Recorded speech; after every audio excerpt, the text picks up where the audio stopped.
I don't feel sorry for her, but I do think that Elise Stefanik's sort of journey over the past year has been like literally like a Curb Your I Enthusiasm was gonna say episode. Greek tragedy, but I mean that works too It from is her perspective. from her perspective. It's been she thought she was going to go. She was already literally picking out the drapes in her apartment, her paid for apartment. By the for it to be UN ambassador, which they've people were publishing photos of. It's like a gorgeous penthouse right on the river. I mean, That would on have the been East River.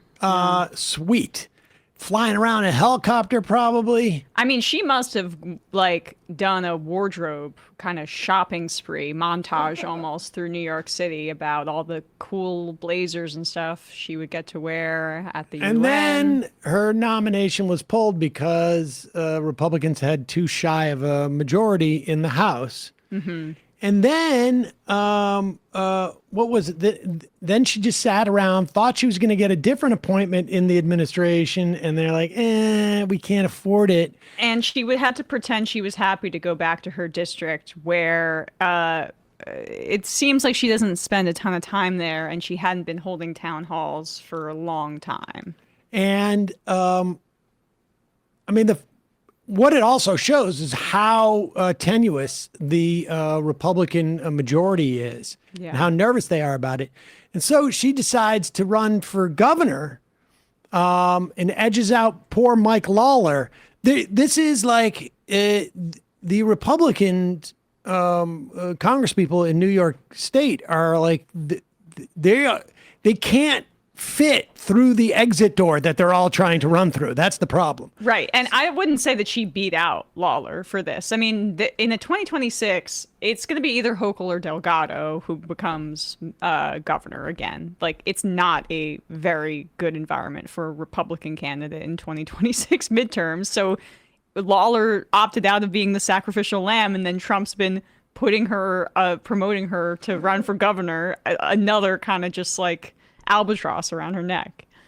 But here she is. Where is this at the? This is in Plattsburgh, New York. It's just some event. It's not a town hall or It's event. So a it's and obviously- But in her district, right? yes, up by Canada. and I think you get a sense of why she's running for governor after this when she speaks at this Plattsburgh event, because I think she doesn't feel like she's terribly welcome back in her district anymore.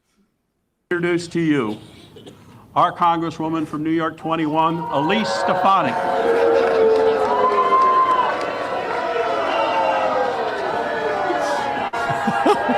God.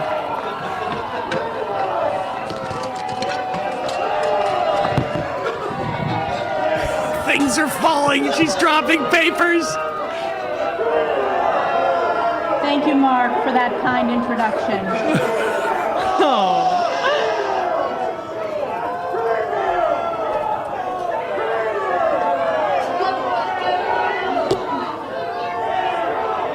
It is truly humbling to be here.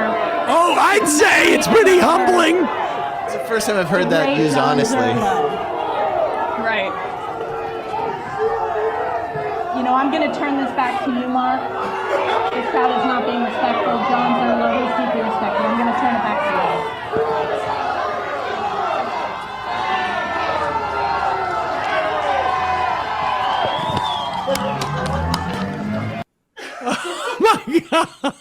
So this was at an event for I'm reading that now. Yeah. this guy John Zerlo, who was I guess a somebody that they were honoring there, He's a county clerk. and who died at the age and of they named that 86. building after her. He's catching strays. So there was a quote that a protester gave, basically saying that this still wasn't a town hall. Well, Elise has not shown up in our district for months and months, said protester Mavis Agnew. She won't hold a town hall. She won't take questions. She's never in her office. People show up at her office constantly, doors closed. Her representatives, her employees won't talk to her. So this was her first appearance, the first opportunity we had to let her know we're unhappy. And understand, this is a very Republican district.